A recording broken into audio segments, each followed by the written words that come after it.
Hi, my name is Rita Peralta, and I'm a Fairfax County Park Authority ecologist here at Riverbend Park. Today I'm going to show you a meadow ecosystem at Riverbend. A meadow is an ecosystem type with mainly grasses and herbaceous flowers. Herbaceous flowers are non-woody plants. They have flexible green stems rather than branches and sticks. Meadows have few trees. Besides vegetation, water and soil characteristics define a meadow. Plants in a meadow use surface water or shallow groundwater. The plant roots help make the soil porous to soak up rainfall like a sponge. Meadows are generally sunny because there are few trees to provide shade. A meadow may be dry or wet.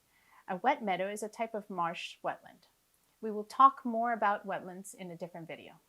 You can find drought-tolerant grasses and flowers that can survive dry periods without rain in drier meadows. Some of the plants and animals you can find in a meadow at Riverbend Park include birds, insects, turtles, and also mammals. How do we know whether this meadow is a healthy ecosystem? Finding a great deal of biodiversity, a good number of different species of plants and animals, tells us that this ecosystem is healthy. Specifically, we want to see a great number of native plants, which animals like caterpillars use as food.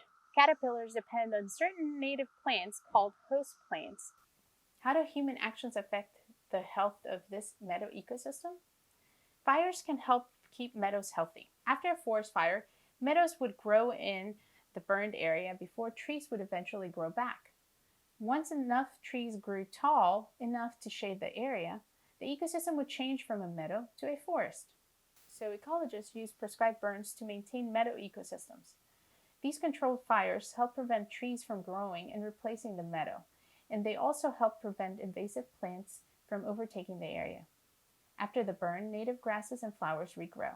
In summary, you can tell that a meadow ecosystem is healthy when it has many different native flowers and grasses and many different insects and other animals.